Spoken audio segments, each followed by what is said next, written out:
nos collègues canadiens. En voilà une qui arrive encore, Chantal Bouffard. Bien.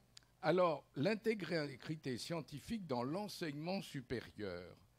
Alors, c'est le conseiller Antoine Tenière du ministre qui théoriquement devait être là. Je ne l'ai pas vu, mais je vais demander à Lucie Larigot, Mathilda Bedin, Julia Ménara, Meriem Koual de se présenter, puisque ce sont des étudiants qui ont justement concouru le fameux appel d'offres. Donc, si vous voulez bien vous installer, s'il vous plaît. Et nous donnons la parole à Lucie Larigot, qui va en premier nous parler de l'intégrité scientifique et la recherche vers un réapprentissage pour prévenir les inconduites scientifiques involontaires. Donc, c'est tout l'intérêt de ce nouveau concept que vous introduisez, qui sont les inconduites scientifiques involontaires. Et vous avez eu la mention spéciale de la SFEM Junior. Et du coup, vous avez 10 minutes pour nous parler de ce que sont ces inconduites scientifiques involontaires. Ah, il faut embrayer là maintenant, hein. On est étudiant, performant, excellent, remarquable. Je crois que maintenant, il faut être remarquable, au moins remarquable. On y va? Allez, Lucie. On y va. Bien, bonjour à tous, donc, je m'appelle Lucie Larigot. Je suis en 2e année de doctorat en toxicologie. Et donc, j'ai choisi aujourd'hui de vous parler d'inconduite scientifique involontaire. Okay. Donc, en fait, si on part du principe que la recherche scientifique permet le développement des connaissances et représente donc notre héritage scientifique,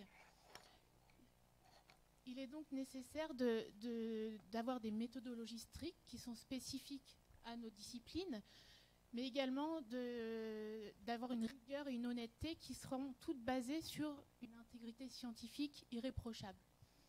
Cela donc pour permettre la validation, la reconnaissance, la diffusion de nos travaux de recherche, mais également pour obtenir une confiance de nos pairs, mais aussi de la société de manière générale. Donc, ces différentes conditions qui permettent les bonnes pratiques de notre recherche peuvent être sujettes à des inconduites scientifiques. Donc, il existe des inconduites scientifiques qui sont dites volontaires, dont on parle régulièrement, qui sont des fraudes comme par exemple la falsification de résultats ou le plagiat, comme on vient de parler. Mais ces inconduites scientifiques peuvent aussi être réalisées du fait d'une conduite incorrecte de la recherche, par l'utilisation inappropriée, mauvaise ou dangereuse de méthodes de recherche. Et ici, on peut voir apparaître des inconduites scientifiques involontaires qui seraient réalisées de manière inconsciente. Donc la question se pose de savoir comment un chercheur, un étudiant ou toute personne qui travaille dans un laboratoire de recherche peut réaliser des inconduites scientifiques sans en avoir conscience. À qui incombe cette responsabilité et comment les éviter? Donc comment un chercheur doit transmettre des informations, des bonnes pratiques de laboratoire vis-à-vis des étudiants qui l'encadrent ou de ses collaborateurs pour éviter ces inconduites. Donc un premier élément de réponse qui pourrait être donné sur l'apparition de ces inconduites pourrait être l'implication du système éducatif dans l'apprentissage de l'intégrité scientifique et du comportement éthique dès les premières années universitaires. Puisqu'en fait, ne pas être formé peut mener à des inconduites sans avoir conscience de les réaliser. Aujourd'hui, l'enseignement des bonnes pratiques de laboratoire et des contrôles qualité est très peu enseigné à l'université, de la même manière que l'apprentissage de l'intégrité scientifique est lui aussi très peu présent. Par exemple, en tant que doctorante, j'ai une mission d'enseignement. Donc ça veut dire que j'encadre des travaux pratiques de première année de licence. Et ça arrive régulièrement que, sous la pression d'obtenir des bonnes notes, des étudiants modifient leurs points expérimentaux qu'ils obtiennent pendant les travaux pratiques pour avoir la plus belle droite possible pour obtenir une bonne note, mais du coup sans tenir compte du résultat scientifique en lui-même. Ce qui veut dire que on a bien conscience, on voit bien ici que l'apprentissage de ce comportement éthique dès les premières années est important pour qu'on puisse rapidement se rendre compte des limites de ce qu'on peut faire et de ce qu'on ne peut pas faire en fait. Alors il y a également une autre chose qui est une contradiction qui peut apparaître entre la structuration de la recherche scientifique et le fait qu'on puisse être exposé à plusieurs intégrités scientifiques. Je parle ici par exemple de l'arrivée dans un laboratoire qui nous met face à une intégrité scientifique qui est représentée dans ce laboratoire, mais le fait qu'on ait des liens avec d'autres réseaux, d'autres personnes travaillant dans d'autres laboratoires, peut nous amener à remettre en question notre éthique professionnelle, car elle n'est pas nécessairement la même dans tous les laboratoires de recherche. Ce qui veut dire, du coup, ici, donc, que le système éducatif ne pourra pas résoudre en lui-même le problème des inconduites scientifiques et du comportement éthique, mais on peut imaginer qu'un enseignement qui serait plus adapté, qui serait basé sur l'apprentissage d'outils permettant la recherche d'informations en fonction de leur évolution au fil du temps, permettrait de contrer en fait l'apparition de ces inconduites scientifiques, et également qu'une sensibilisation aux risques encourus en cas d'inconduite scientifique pourrait elle aussi permettre de minimiser l'apparition de ces inconduites qui peuvent être involontaires. Alors la notion de responsabilité dans les inconduites scientifiques involontaires est importante, puisque comment incriminer quelqu'un d'une inconduite scientifique qui est réalisée involontairement si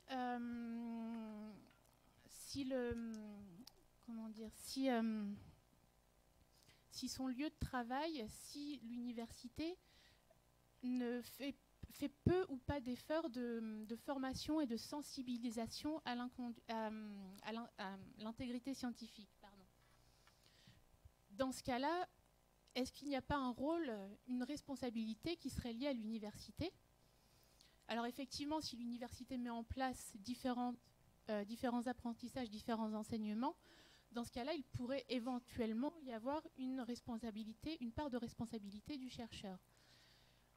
Au-delà de ça, les structures de recherche mettent aussi aujourd'hui une pression au niveau des résultats sur les chercheurs, puisqu'on cherche à valoriser les résultats scientifiques dans des revues prestigieuses ou dans un grand nombre de journaux, ce qui peut conduire les chercheurs à réaliser des inconduites scientifiques sans en avoir conscience. Donc au-delà de ces responsabilités individuelles, il existe aussi des responsabilités collectives. Par exemple, aujourd'hui, l'arrêté du 25 mai 2016 oblige tous les doctorants à suivre une formation sur l'intégrité scientifique et sur l'éthique scientifique. Mais qu'est-ce qu'il en est des autres chercheurs qui ont eu leur doctorat bien avant cette date? On se retrouve ici face à un problème institutionnel et du coup, comme l'indique le rapport du professeur Corvel, des formations devraient être mises en place à tous les niveaux. Sinon, comment incriminer quelqu'un d'une inconduite s'il n'est pas sensibilisé à ce sujet?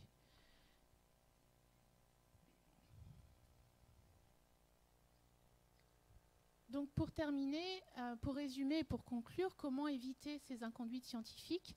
Eh bien, la première chose pourrait passer par l'apprentissage de l'intégrité et du comportement éthique et la sensibilisation à tous les niveaux, aussi bien pour les chercheurs juniors que pour les chercheurs seniors. Elle pourrait également passer par un enseignement qui serait basé sur l'apprentissage d'outils qui permettent la recherche d'informations. Pour reprendre la phrase, il vaudrait mieux avoir une tête bien faite plutôt qu'une tête bien pleine. Et enfin, ça pourrait également passer par une sensibilisation aux risques encourus en cas d'inconduite scientifique.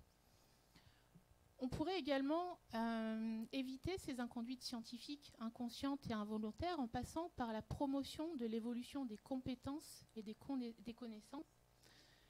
C'est déjà le cas pour les médecins, pour lesquels le code de déontologie oblige à la mise à jour des compétences et des connaissances et des compétences professionnelles. On retrouve aussi ce cas dans la formation continue nécessaire à l'expérimentation animale, où les personnes travaillant sur des animaux doivent maintenir et élargir leurs compétences pour pouvoir continuer à pratiquer dans ce domaine. Ces deux exemples indiquent bien qu'il y a une prise de conscience qui est faite au niveau de l'importance de la mise à niveau des compétences et des connaissances, et on pourrait imaginer une extension globale de ces mises à niveau au domaine de la recherche afin de pouvoir éviter les inconduites, tout en insistant bien évidemment sur les notions d'éthique et d'inconduite dans la recherche scientifique. Je vous remercie pour votre attention. Merci beaucoup. Maintenant, Mathilda Bedin et Joula Ménara ont fait un travail sur l'environnement de travail des jeunes chercheurs à l'origine des inconduites scientifiques. Elles aussi ont eu une mention spéciale. Les 3 interventions, ce sont celles qui ont eu des mentions spéciales de la SFEM que nous écoutons. Vous avez la parole pour 10 minutes. Si vous venez maintenant... Pourquoi vous avez apporté votre... On va perdre un temps fou, alors on va peut-être passer à quelqu'un d'autre. Elle est sur l'ordi, ma présentation. Vous êtes sur l'ordi? Oui. Allez, on va passer la vôtre. Allez, le temps. Alors, Myriam Koual. C'est bon. C'est bon? Bon, alors on y va. Alors, est-ce que le micro marche? Oui.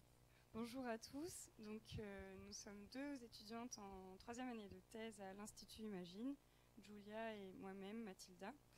Et dans le cadre de ce projet d'intégrité scientifique, nous avons voulu nous renseigner auprès des personnes qui nous entourent, donc les étudiants comme nous en thèse ou les jeunes postdoctorants qui débutent en fait leur carrière de recherche.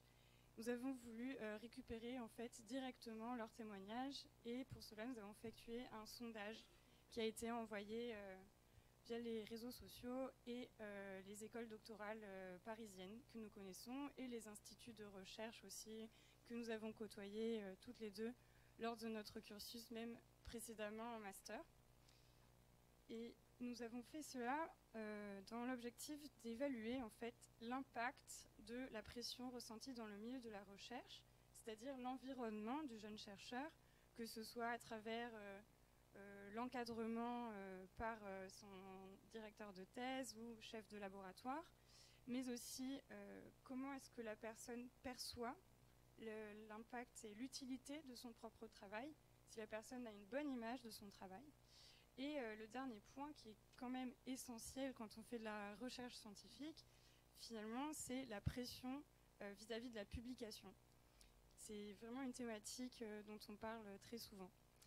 Et nous avons supposé, et donc notre sondage était orienté de la sorte, nous avons supposé qu'il y avait 2 dimensions à prendre en compte, donc une composante psychologique qui était forcément ou probablement proportionnelle à cet environnement de recherche. Donc si on n'est pas bien encadré, qu'on ne perçoit pas bien son travail, on se dévalorise, on est un peu stressé, on est un peu déprimé.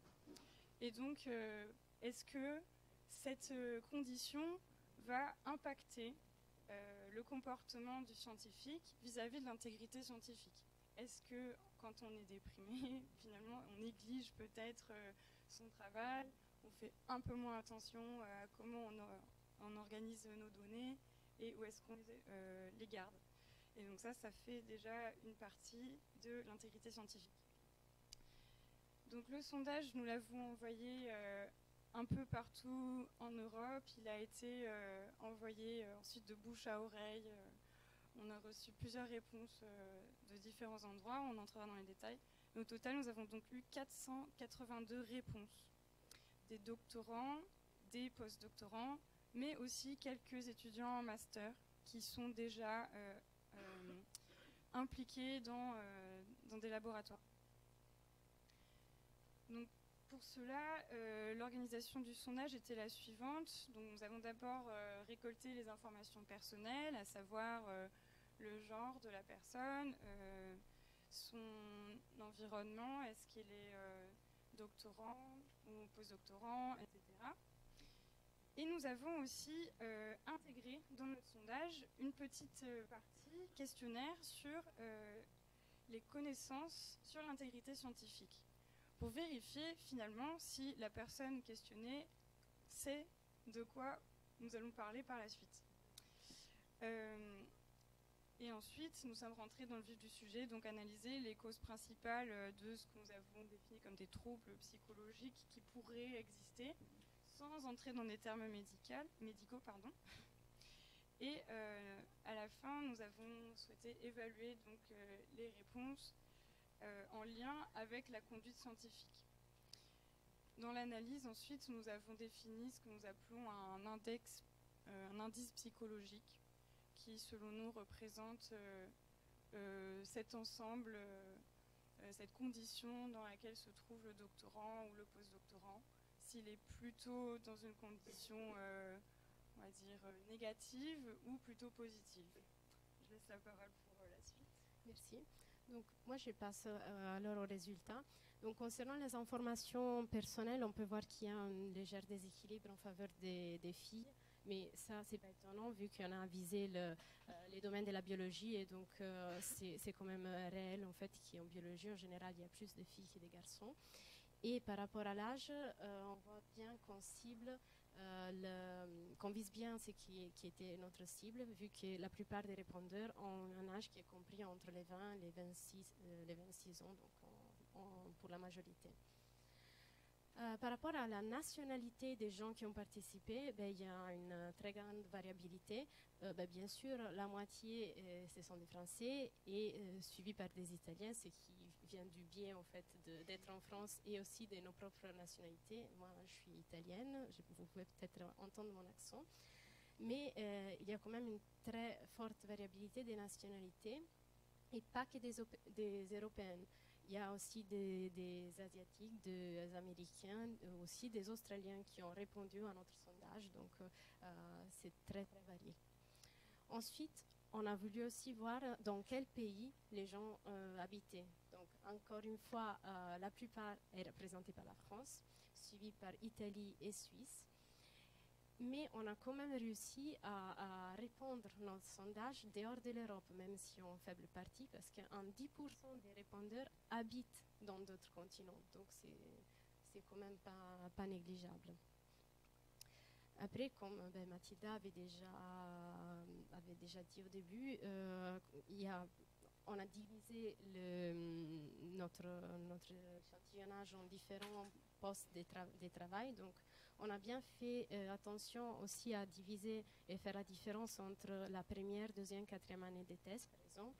Il y a des masters, il y a des postdoc en premier postdoc ou en deuxième postdoc, et toutes les catégories sont bien représentées. Et ces chercheurs ou jeunes étudiants, ça dépend, ils travaillent dans de différentes filières de recherche. On a visé qui est la biologie et qui sont plus ou moins représentés en fait. Donc, l'analyse de réponses qu'on a obtenues nous a permis en fait de soumettre comme projet d'intégrité scientifique ces petits articles au titre l'environnement de travail des jeunes chercheurs à l'origine des inconduites scientifiques. Donc ici, on peut voir les deux figures de notre petit papier. On va rentrer dans les détails des figures. Donc, c'est des résultats préliminaires où il faut encore un peu travailler, mais ça, c'était notre première figure où on représente ce que nous avons appelé l'indice psychologique par rapport à différentes catégories qu'on a analysées. Donc, pour répéter, l'indice psychologique représente un peu les niveaux de stress, de mal-être de l'étudiant, voilà, en général. Donc, en A, on peut observer, en fait, nous avons fait la division par poste de travail. Et on peut observer, par exemple, qu'au cours des années de thèse, cet indice psychologique a la tendance a empiré de plus en plus, qui était quand même attendu et c'est pas très surprenant et qui confirme aussi un peu notre méthode d'une certaine façon. En B, on a essayé de représenter l'indice psychologique par rapport aux filières de recherche. On peut observer peut-être des faibles tendances ici. Par exemple, il semble qu'il y ait des domaines qui soient entre guillemets moins stressants, moins contraignants que d'autres. Dans notre cas, par exemple, la recherche clinique et la physiologie semblent des domaines où les gens se portent plutôt bien. Tant qu'en biologie de l'évolution et génétique et botanique et biologie végétale, ça semble un peu moins le cas. Bien évidemment, ça c'est des tendances. Il faudra faire des analyses un peu plus visées dont Mathilda va vous parler par la suite. Et enfin, en C et en D, nous avons essayé de faire la distinction entre les gens qui habitent dans leur propre pays et les gens qui ont immigré.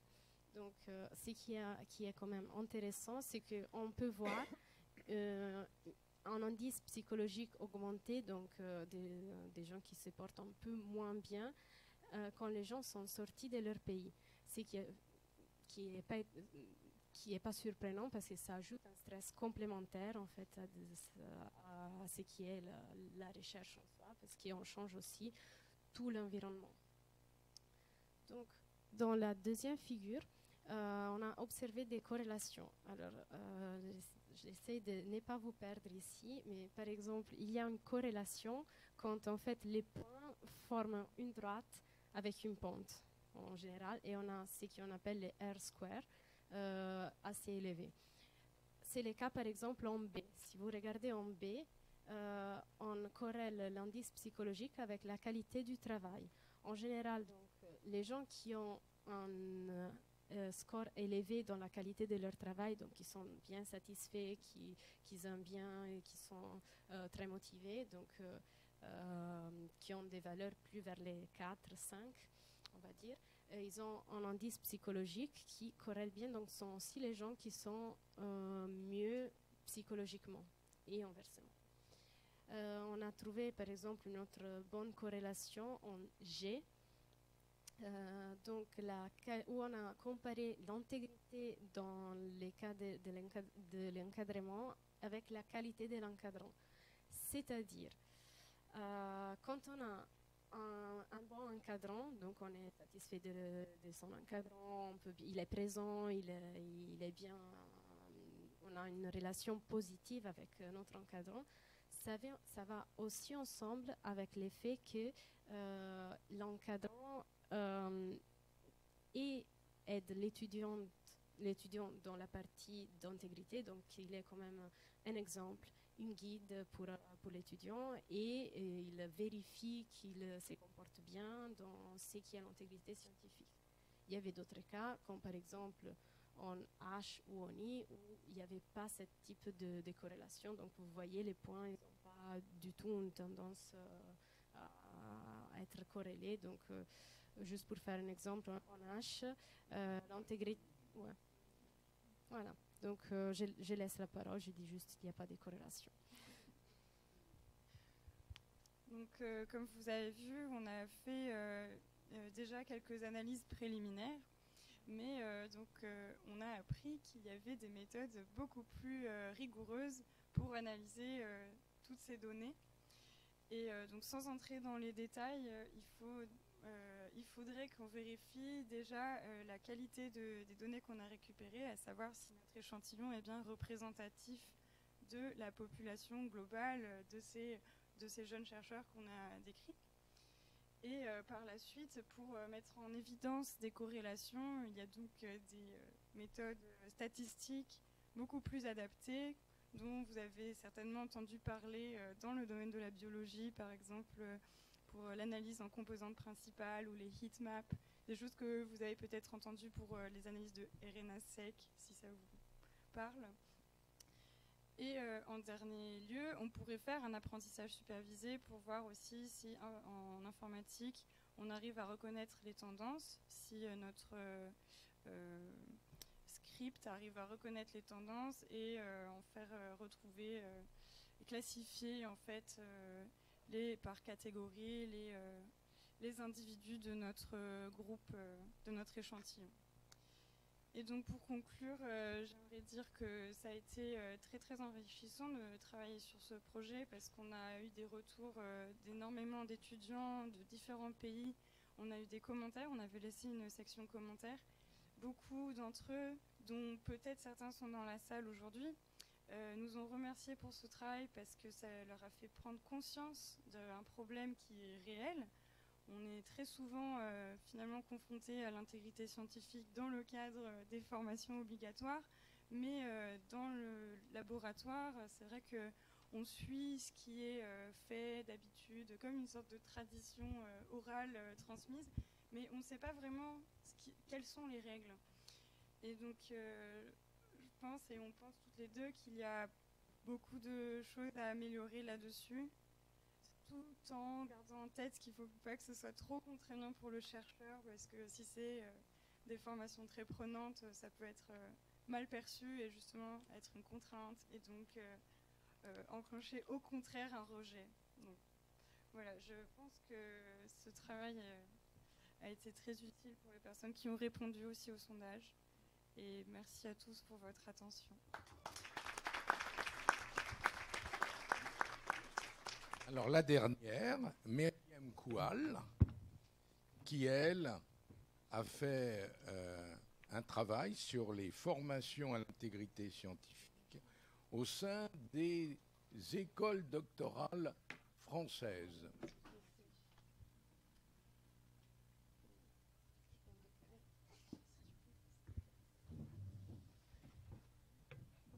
On fera une petite discussion, si vous voulez, après.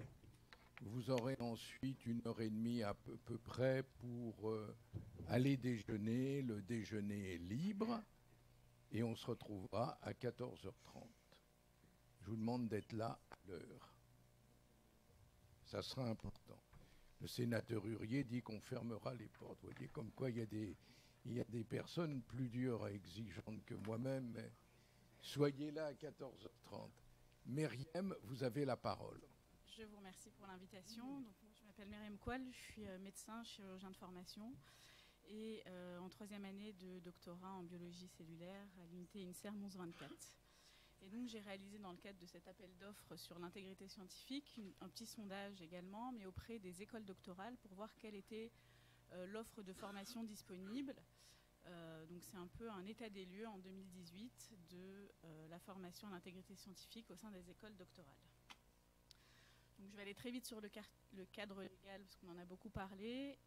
La chose importante, c'est que maintenant c'est vraiment inscrit dans la loi depuis le rapport Corvol en 2016 et que la mission de formation à l'intégrité scientifique et à l'éthique de la recherche est confiée aux écoles doctorales sans spécifier les modalités. Donc chaque école doctorale est libre de proposer l'offre qu'elle veut à ses doctorants.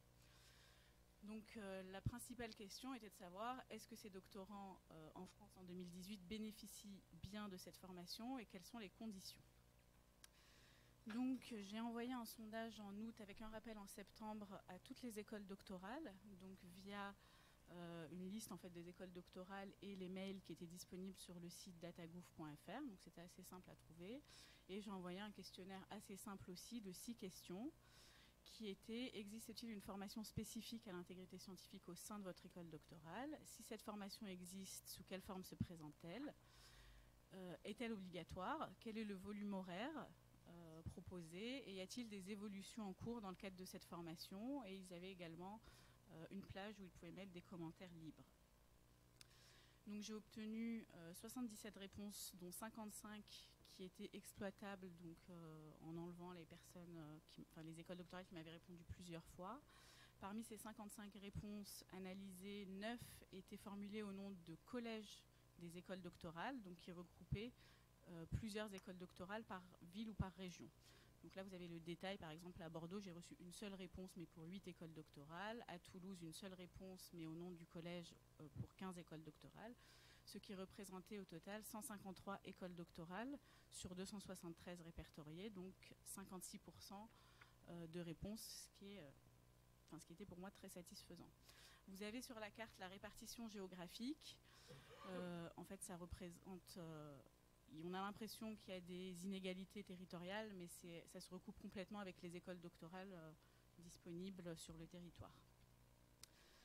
Donc les principales écoles doctorales répondantes, j'ai fait 4 grands groupes, sciences humaines et sociales, auxquels j'ai intégré tout ce qui est droit, économie, gestion, etc.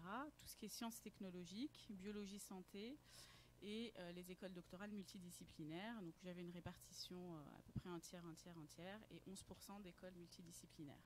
Donc j'ai quand même une bonne représentabilité des écoles doctorales en France. Donc j'étais ravie d'apprendre qu'une offre de formation spécifique à la recherche en éthique et à l'intégrité scientifique était disponible dans 93% des cas, donc ce qui est quand même satisfaisant. Et pour les 7% qui m'expliquaient qu'il n'y avait pas actuellement de formation organisée, ils avaient quand même, ils orientaient les étudiants vers des offres externes dans des régions voisines. Et ils me l'ont tous spécifié qu'il y avait cette orientation, cette proposition. Le caractère obligatoire, donc c'est obligatoire cette formation, donc avec émargement dans 75% des cas. L'évaluation des connaissances à la suite de ces formations ont été rapportées dans quelques réponses, mais vraiment de façon exceptionnelle. Le type de formation, on avait à peu près un tiers où il y avait des cours en présentiel, 24% type de conférences et, non je vous dis des bêtises, cours en ligne, 24% proposaient simplement des cours en ligne et 35% des conférences. De façon exceptionnelle, il y avait une association entre conférences, cours en ligne et cours en présentiel. À souligner que plusieurs écoles doctorales répondantes m'ont spécifié le manque de formateurs, en fait. Ils m'ont dit qu'ils proposaient des formations en ligne parce qu'il n'y avait pas de personnel formé pour former les étudiants eux-mêmes. En ce qui concerne la durée de la formation, dans la grande majorité des cas, donc plus de 75% des cas, c'est une formation qui est relativement courte, quand on voit tout ce qu'on peut dire sur le sujet. Donc il y avait 13% où cela ne représentait que moins de 2 heures, et donc 75% moins de 10 heures, avec la plus grande majorité entre 2 et 10 heures, ce qui était à peu près une journée de formation, comme on a aujourd'hui, au cours des 3 ou 4 années de doctorat. Donc ça fait quand même pas beaucoup. Pour ce qui est du contenu de la formation, là j'ai plutôt regardé en ligne ce qui était disponible. Il y a beaucoup d'écoles doctorales qui mettent soit le programme, soit directement les vidéos en ligne sur leur site. On voit que l'intégrité scientifique est relativement bien traitée avec les enjeux, les manquements à l'intégrité, tout ce qui est sensibilisation au plagiat, aux inconduites. Par contre, très peu sur l'éthique de la recherche. Il y a vraiment soit une petite présentation très rapide, soit c'est dans le titre, mais ce n'est pas du tout développé dans l'offre, en sachant que ça peut être compliqué parce que, en ce qui concerne la formation souvent proposée, il n'y a pas de spécificité en fonction des différentes disciplines. On a parfois une seule formation pour tout un collège d'école doctorale, donc avec des spécialités, des doctorants très différents. Donc je pense que c'est aussi pour ça que l'éthique de la recherche est peu traitée, parce que ça va être très différent de parler d'éthique médicale ou d'éthique en anthropologie, etc. Il y a une tendance aussi vers l'uniformisation à l'échelle pas internationale, c'est une bêtise, à l'échelle nationale. Donc il y a plusieurs écoles doctorales qui m'ont dit qu'ils étaient sur des projets pour essayer de faire des MOOC ou des choses un peu plus à l'échelle nationale. 52% des répondants m'ont dit qu'il y avait des perspectives de renforcement, que l'objectif était de développer les MOOC, les vidéos en ligne, beaucoup les activités interactives via des quiz, des jeux de rôle, et l'objectif étant d'impliquer plus de façon active le doctorant qui parfois subit un peu la formation parce qu'elle est obligatoire dans le cadre de son cursus. Il y a quelques écoles doctorales qui m'ont dit qu'ils proposaient des formations en anglais. On est à une ère où on essaye d'avoir des étudiants étrangers, etc. Donc ça, c'était aussi une bonne chose. Et en conclusion, donc, ce qu'on peut dire, c'est que les écoles doctorales, globalement en France, en 2018, sont bien impliquées dans cette formation, avec une tendance au renforcement. Donc il y a une bonne prise de conscience des institutions, des universités, peut-être maintenant des étudiants. L'accès à ces formations sont souvent aussi disponibles pour les chercheurs titulaires. Alors, je n'ai pas de retour sur est-ce qu'ils y vont l'avons ou pas, mais plusieurs m'ont dit que c'était ouvert aussi aux chercheurs titulaires, donc qui n'en avaient pas bénéficié avant. Plusieurs ont souligné, et je pense aussi que cette formation se fait aussi au quotidien, à travers les directeurs de thèse, des membres de laboratoire, à travers sa pratique quotidienne. Et les questions que je voulais soulever, c'était éventuellement de faire une extension de ce type de formation au sein des universités, même chez les étudiants plus jeunes, dès le niveau licence, master, IUT, et peut-être éventuellement regarder aussi, mais c'est un peu ce qu'ont fait mes collègues, le ressenti par rapport à cette formation auprès des doctorants. Donc ça sera intéressant d'envoyer un peu le même type de formulaire avec leur ressenti aux doctorants. Je vous remercie pour votre attention. Est-ce que vous auriez des questions à poser? Vous voyez, comme quoi les travaux ont été plus que réussis. D'abord, je voulais vous remercier pour ces interventions. Là, on est en prise, voilà, on est en prise avec le terrain et c'est très rassurant quand on est référent intégrité. Je voulais faire une remarque sur les recommandations de Madame Larigot et insister sur la dimension de légitimation pour les plus jeunes du fait de les former. Dans le fond, ils savent beaucoup de choses. Ce n'est pas le fait de leur dire, c'est le fait qu'il est légitime pour eux de demander à défendre leur propre intégrité dans la pratique au quotidien. Et les remarques que vous avez faites me semblent aller dans ce sens et répondre tout à fait aux remarques de Madame Boyer-Bévière. Donc ça, c'est un point qu'on n'a pas souligné, mais quand on est jeune, il faut être légitimé à défendre son intégrité dans sa propre pratique. Et de la même manière, je voulais faire une petite remarque de terrain par rapport à votre enquête, très intéressante. Ce que je remarque, moi, puisque je suis au contact de beaucoup de doctorants, post-docs qui appellent et qui font part de leurs problèmes, c'est le décalage. C'est le décalage entre le discours et même certainement le vécu des staffs et ce qu'eux vivent quand ils sont au laboratoire, au quotidien, tout ce qu'ils n'osent pas dire et qu'ils voient. Et ce décalage induit d'abord une déception, et puis induit une réaction qui est soit une réaction de remise en cause personnelle, soit une réaction de paranoïa. Les doctorants et les post-docs peuvent être très mal, et réellement essayer de mettre en lumière et de montrer que oui, c'est compliqué, oui, il y a une difficulté, et aussi expliquer aux responsables d'équipes, de labos, qu'il faut prendre conscience de cette distance, que sur le terrain, ils n'identifient pas bien, me semble être important. Donc quand vous publierez cela, il faut bien le mettre en évidence, parce que c'est important après pour ce qui se passe dans le labo.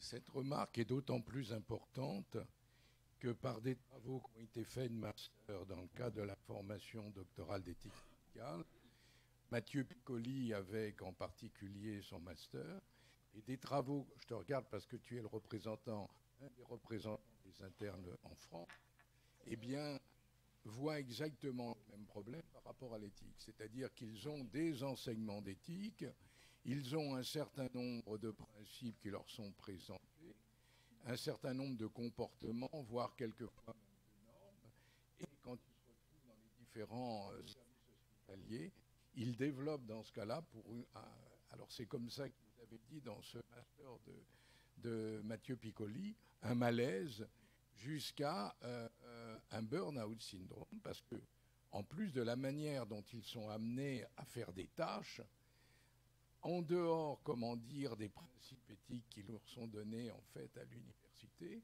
et justement, ils affectaient ce différentiel que tu trouves avec l'intégrité, mais qui est fondamental, c'est-à-dire que l'université délivre, la formation délivre en fait un discours qu'ils ne retrouvent pas dans les pratiques. Mais c'est en effet ce problème-là. Vous l'avez vu dans les travaux qui ont été les vôtres, vous l'avez ressenti comme tel.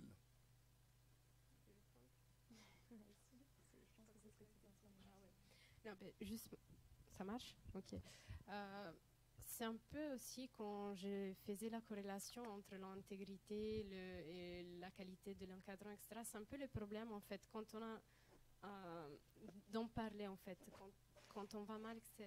Donc vu que ça corrèle bien l'effet d'avoir un bon encadrant avec l'effet qu'on va pas bien, et que ça corrèle aussi dans les sens de l'encadrement dans les contextes d'intégrité, eh ben, c'est difficile d'en parler justement parce qu'on est dans un contexte où on a un encadrant qui n'est pas réceptif ou qui est absente ou avec lequel on ne se sent pas en mesure d'en parler.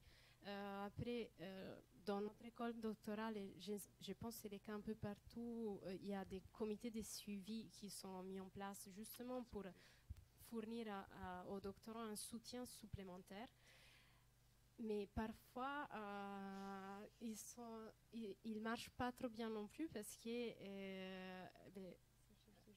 c'est le chef qui choisit à nouveau. Donc, parfois, il choisit ses propres amis. Donc, on n'est pas libre, en fait, de pouvoir en parler. Ce qui empire à nouveau notre condition. Donc, c'est ça aussi qu'on a pu voir dans les sondages quand on fait les corrélations. C'est ça. Donc, quand on est dans un cas où tout va mal, c'est à ces moments-là, en fait, qu'on n'a pas d'outils pour en parler et pour résoudre la situation. Et on veut juste finir notre thèse et partir, en fait. C'est pas mon cas, mais... Donc, je vais prendre la parole. Je suis Nathalie Dagono, je suis assistante de prévention dans l'UMRS 1124.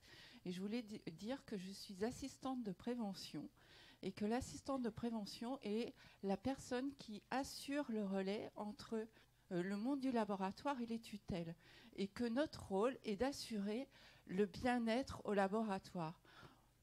Moi, aucun étudiant, je me présente souvent de manière très cool, et aucun étudiant ne vient vers moi, alors que je suis, je pense, assez open, et alertée sur les risques, enfin sur les RPS, les risques psychosociaux, oui. Et toutes ces petites questions d'encadrant un peu borderline.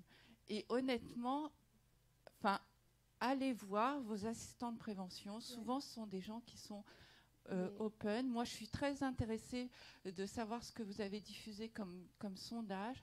Et franchement, j'espère que tous les étudiants de notre unité vont y répondre, par exemple. Je pense que ce qui est important, c'est vraiment de faire connaître, en fait, et d'insister avec moi, je parle des doctorants parce que je me sens plus concernée, mais en général, aux jeunes chercheurs, qu'il y a des personnes à qui ils peuvent s'adresser en ces cas.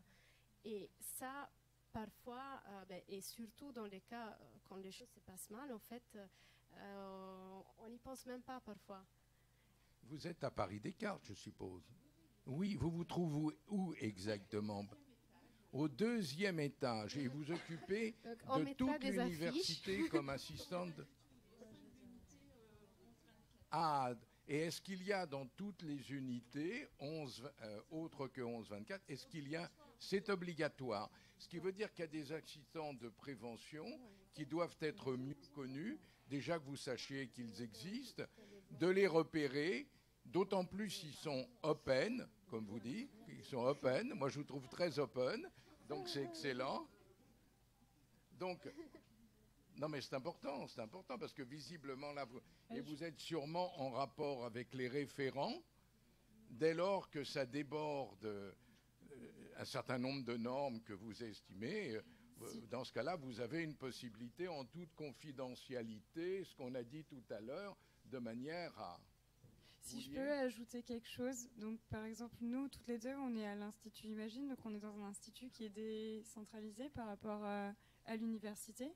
Et si ces problèmes-là sont peut-être mieux pris en charge à l'université, dans les instituts qui sont à titre d'organisation privée, c'est plus flou parce qu'il y a les personnes qui sont post-doc qui peuvent parler avec les ressources humaines, être orientées. Mais nous, à chaque fois qu'on va demander de l'aide, ils disent « on ne sait pas, voyez avec l'université ».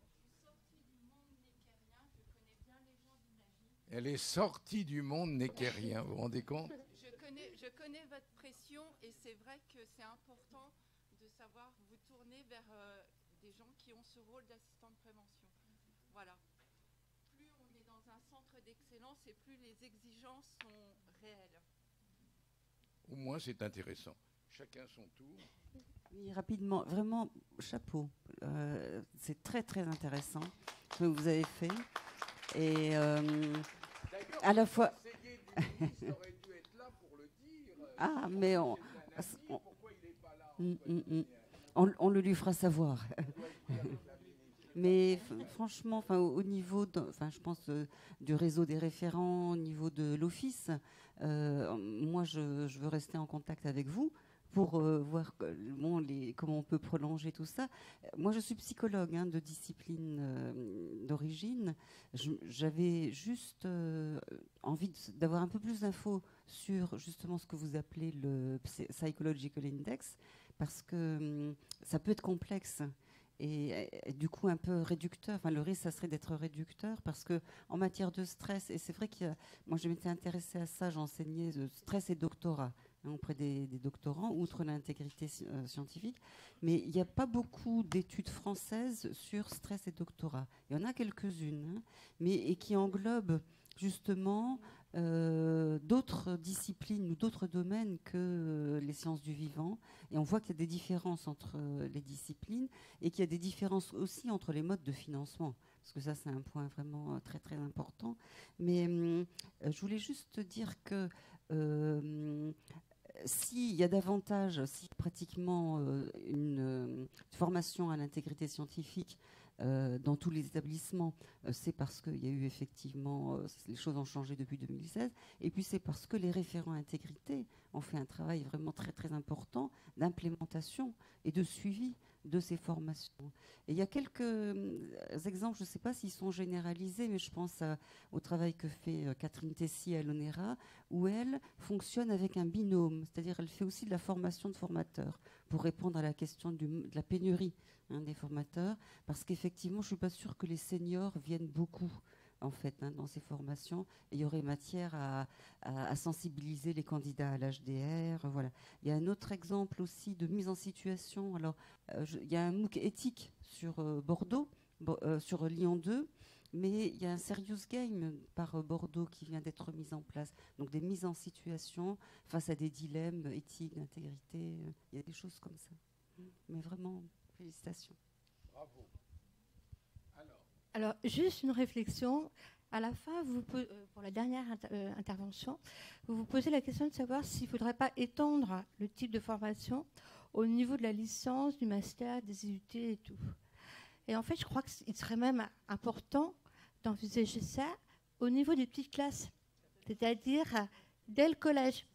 Parce que vous voyez, en fait, si les gens commencent à faire de l'autoplagiat, faire du plagiat sur Internet dès les petites classes, petit à petit, eh bien, ils vont prendre l'habitude. Voilà. Oui, je l'avais demandé depuis un petit moment.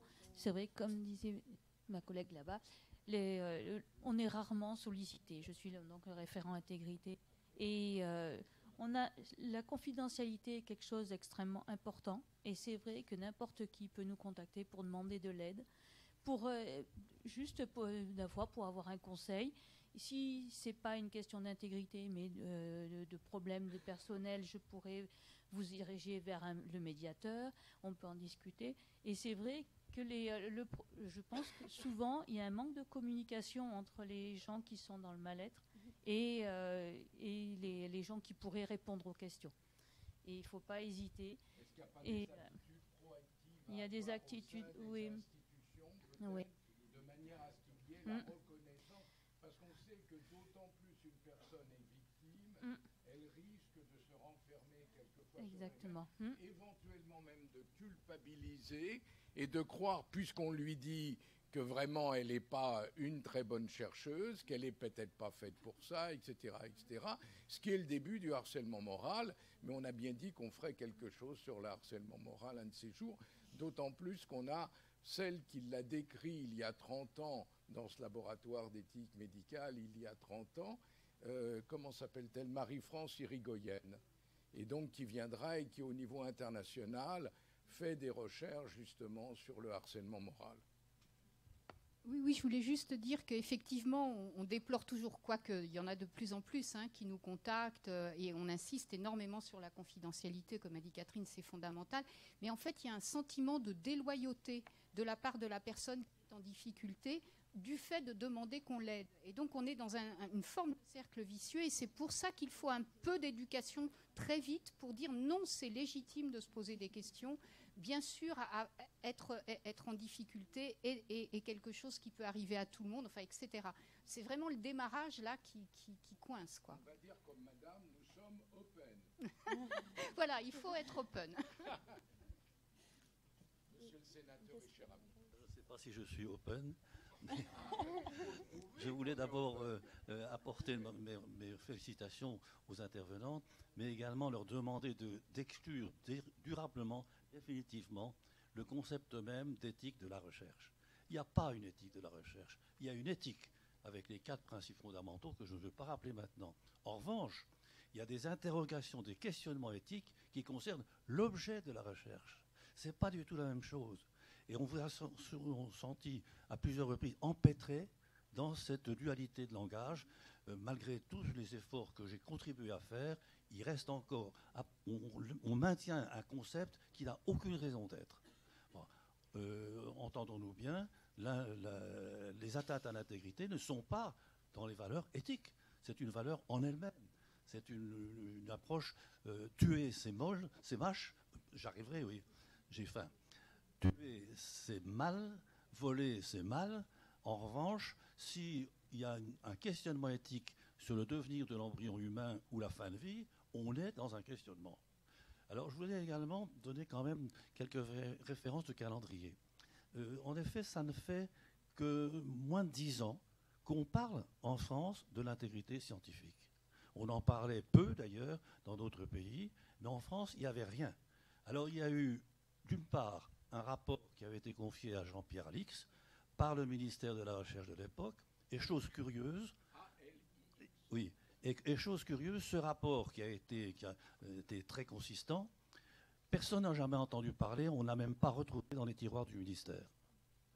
Ensuite, 2 ans plus tard, et c'est là où je vais rendre un hommage des jeunes chercheurs précurseurs, qui étaient chercheurs à l'Institut Curie, un médecin-chercheur et un chercheur en labo, et qui sont venus me dire qu'ils étaient surpris, par rapport au sujet du jour, de ne pas entendre parler d'intégrité scientifique dans le laboratoire auquel ils avaient accueilli.